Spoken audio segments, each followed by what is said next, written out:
Kala Dakar. About more the headlines. Nigerian Senate passes 2020 budget into law.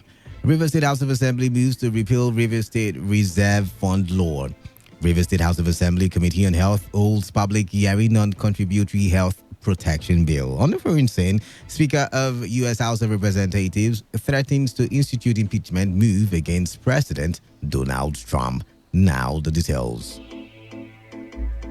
The Nigerian Senate has passed the 2020 appropriation bill. The lawmakers increased the total sum from 10.3 to 10.5 trillion naira. The Senate also increased the benchmark price of crude from $55 to $57 per barrel, but they retained the exchange rate at 303 per dollar.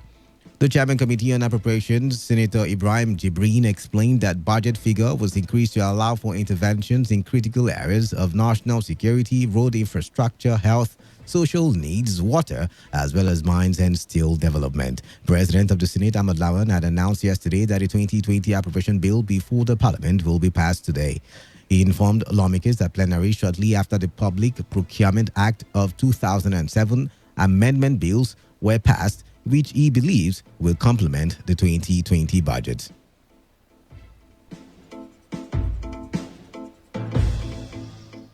According to Lawan, the public procurement bill passed by the upper chamber is the icing on the cake on the eventual passage of the 2020 budget. The River State House of Assembly has said the River State Reserve Fund law passed under the previous administration was laden with fraud. Speaker of the House, Ikunyo Wajigbani, said it is the reason for the plan to repeal the law titled River State Finance Control and Management Law No. 7 of 2010. Wajigbani, while speaking on the proposed River State Finance and Management Bill 2019, said the new bill has better funding and accountability plan for a fund saving structure for the state. He added that the proposed law will, among other things, have the governor as chairman of the Joint State Development and Planning Council. Laws we have said will secure justice for our state and our people. It is the foundation we have led the Ninth Assembly. We can only do that which is just, that will benefit us all. We cannot be selfish. We will continue to be selfless in service. We continue to support all efforts geared towards superior quality and attainment of such life. I think that is needed. Before I do that, it is not the intention from the chair to refer this bill to an ad hoc committee. There must be a standing committee to take care of this, because we must be transparent in the things we do. Having said that, let me use this opportunity to constitute the House Committee on Finance by the power conferred on me as the Speaker of the River State House of Assembly and Chairman of Select Committee. I hereby announce the Honorable Enemy George as Chairman, House Committee on Finance. Our correspondent Victor Ezema reports that the bill was referred to the House Committee on Finance led by Enemy George. The River State House of Assembly Committee on Public Finance has been asked to conduct public hearing on the River State Audit Bill 2019. Members during debate said the executive bill will ensure probity in the governance of River State. Referring the bill to the Public Finance Committee, Speaker of the House, Ikunyo Wajigbani, said the bill, when passed, will make public officers accountable to every fund spent on behalf of the state. All investments of the fund shall be managed by the Minister of Finance under the supervision of the Commissioner responsible for finance. The Commissioner shall present in writing to the State Executive Council for deliberations and approval all proposals to invest any part of this fund, which is the future investment fund. The fund shall consist of transfer from federal allocation and all that, so many others. The River State House of Assembly Committee on Health has held a public hearing on the Contributory Health Protection Bill. Our correspondent Priye Izugo reports that stakeholders at the public hearing expressed divergent views over the bill. While some government officials want the scheme to be mandatory, the organized labor wants it to be voluntary. But what we are saying that we are skeptical of the sincerity of government. We have keyed into several programs we didn't say dividend, but if they are assuring us and they can put in place policies that will ensure checks and balances to ensure that what we pay for will also receive, I think we will go back and think about it and know what else to say. But the mandate we came here with is to say it must be on volunteerism. But if they can give us a superior argument, we are not advanced superior argument, I think we will go back and reappraise our position and then see what next week. You heard us telling that there should be supervised, so there should be deliberate policies put in place to ensure checks and balances. On this part, the Chairman House Committee on Health, Samuel Gay, commended all the stakeholders for their contribution while assuring that all suggestions will be taken into considerations. Naturally so, they made different submissions, but from what we gathered here today, the majority of those who disagree only on one point. One, on the voluntariness or the compulsoriness of the scheme. From what we gathered here today, from the opinions expressed here today, we saw a majority of the stakeholders saying and supporting that this bill, when passed into law, should be made compulsory for it to work, for it to be effective, for it to achieve the expected gains and expected results. The Labour Party in Rivers State has advised Governor Nyesom Wike to allow the newly appointed commissioners the freedom to function effectively. The Rivers State chairman of the party, Prince Favour, gave the advice following the screening and confirmation of the 13 commissioner nominees by the Rivers State House of Assembly.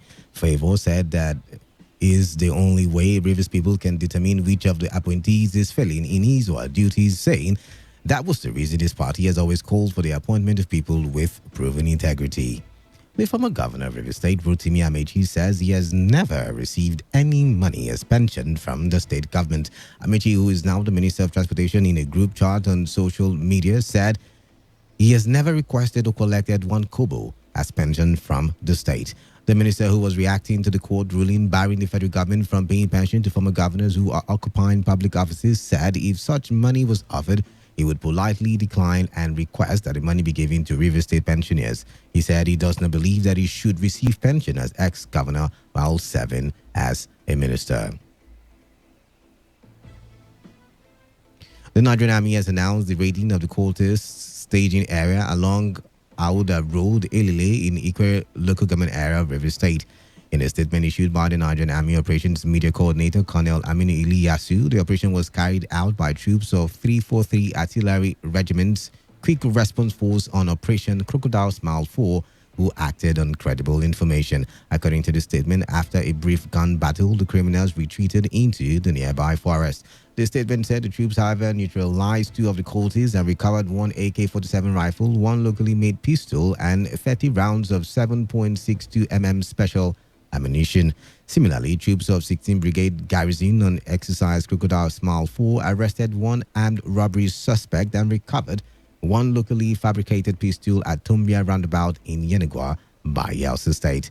In a related development, troops of 146 Battalion on Exercise Crocodile Smile 4 also neutralized 1 bandit, while others are believed to have escaped with various degrees of gunshot wounds during an encounter at Lafarge Company General Area in Akampa local government area of Cross River State. The statement quoted the Chief of Army Staff, Lieutenant General Tukur Buratai, as commending the troops for their display of patriotism, professionalism, and responsiveness. He further admonished them to remain resilient and continue to be steadfast in the fight against criminal elements across the nation.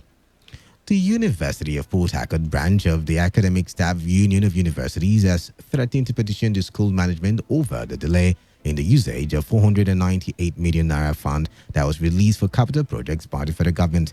Chairman of the union, Austin Sado, who made this known in an interview with correspondent Sandra Kenneth, said the money was released in February and since then nothing has been heard about it. Sado said there is need for a project monitoring committee, which he said has not been constituted 10 months after the money was released. The federal government of Nigeria released some funds to universities for capital projects. University of Port Harcourt got 498 million from that money. As a procedure, there ought to be a budget monitoring committee that will supervise what the university is doing. We have raised this point repeatedly with the administration. That budget monitoring committee of council is not in place, and we hope and believe that that money has not been spent, because we will petition about that money if that money has been spent, to the extent that ASU's representative and students' representative are not in that budget monitoring committee. It is non-effective, it's non-functional, and whatever procedure whatever outcome that comes from the engagement is null and void. When contacted, the public relations officer of the University of Port Harcourt declined comments on the matter.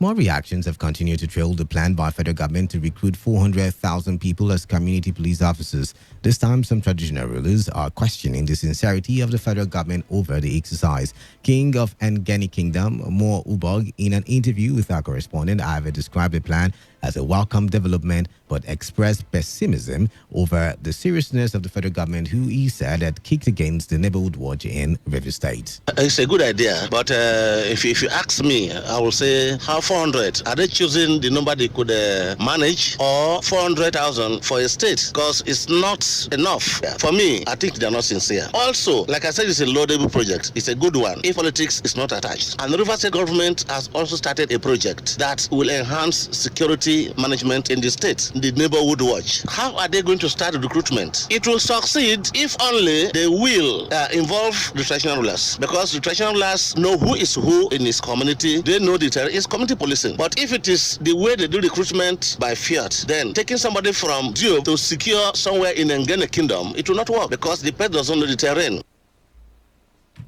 On his part, the King of Upata Kingdom in Outer West local government, Eze Felix Utwarikpo, urged the federal government to decentralize security by allowing state policing. I lend my weight to the argument that the best form of policing is to decentralize the police force. A central police force cannot solve any nation's security problem, especially federating units. You cannot use a federal police to solve problems of communities. It cannot work. States should have their police. The fear that the governors will hijack the police of if state police are formed is unfounded. We are saying we don't want community policing, we don't want state police and all that, but there are vigilantes all over the place. So what is vigilante in the true sense of it, if we are to give it a proper definition? Rather than forming unregulated vigilantes, can't we come up with a well-defined community policing system? And so I support the idea of a community policing system. That is, if the federal government will match their word with action. Also speaking, the chairman of the River State Civil Society Organization said the move by federal government to recruit more persons for community policing is to reinforce the centralization of security in Nigeria, saying that the move will fail. For us in the civil society, we have severally campaigned for the decentralization of governance, the structuring of a country to allow other tiers of government own and control certain levers of power, especially resources and policing. It is in this sense we think that the new move by the federal government to recruit 100,000 people on community policing is to reinforce centralization of power. We feel that this move will fail, just like the regular police have failed. The solution to the problem of policing in the country is not to change its name at the community level, just as changing of Nigerian prisons to correctional facilities have changed nothing. The solution is proper funding, decentralization of the police to other tiers of government, and introduction of technologies in our policing system. This for us, we think that is the way forward for policing in the country. You're listening to the World News at 6 and Today 95.1 FM, Voice of the People. After the break, more news, foreign and sports stories. Stay tuned.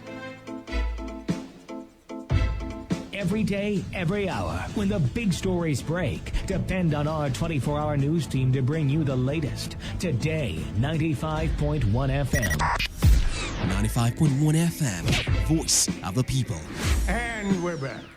This is the World News at 6 and Today 95.1 FM, Voice of the People. Thank you for staying tuned. Now, I'll bring you the rest of the news. The Federal High Court in Lagos has sentenced the former governor of Abia State, Orji Uzor Kalu, to 12 years in prison.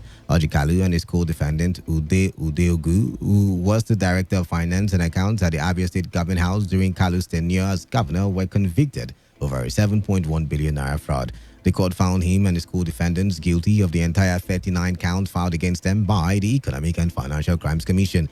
Justice Mohammed Idris also ordered the winding up of Kalu's company, Slok Nigeria Limited, who is charged as a third defendant in the case. In one of the counts, the FCC alleged that Kalu, who was Abia State governor between 1999 and 2007, procured Slok Nigeria Limited to retain its account domiciled with the then Inland Bank Apapa branch, Lagos.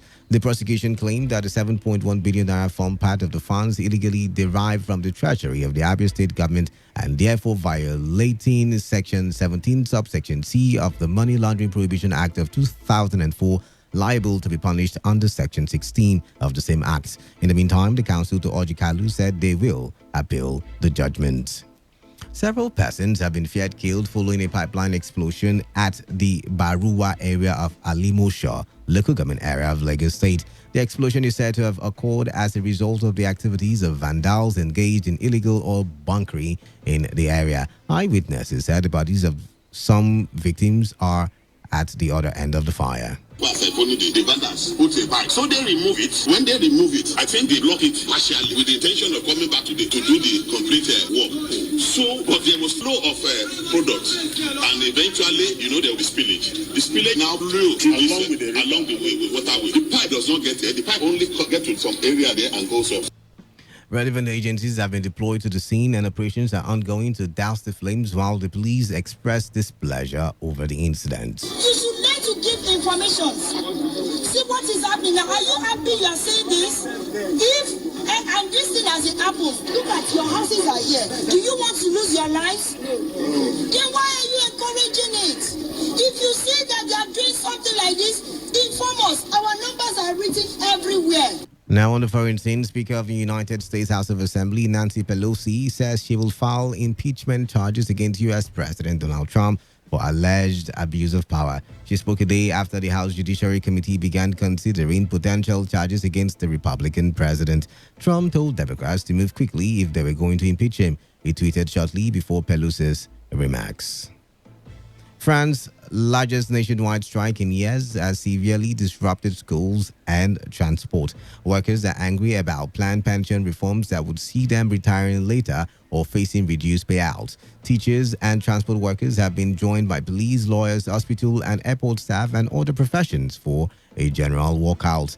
President Emmanuel Macron wants to introduce a universal points-based pension system that would replace France's current system, which has 42 different pension schemes across its private and public sectors with variations in retirement age and benefits. To end the news, here is the summary of the major stories. The Nigerian Senate has passed the 2020 budget into law. The Rivers State House of Assembly has moved to repeal the Rivers State Reserve Fund law.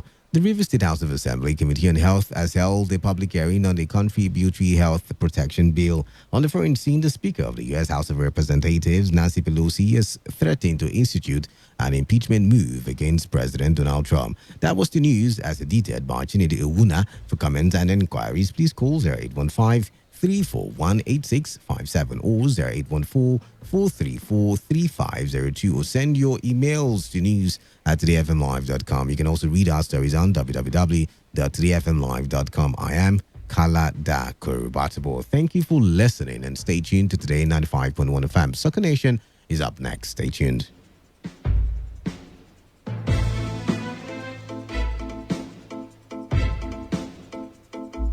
Today's news, today's entertainment, today's sports, today's issues. Today on Today 95.1 FM, Port Harcourt. Port Harcourt, are you ready? Today 95.1 FM, the voice of the people. Radio has never been this good. Today 95.1 FM, Port Harcourt. Here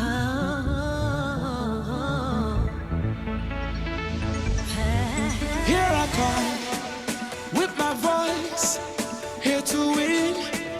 It's my choice. You can dream if you believe.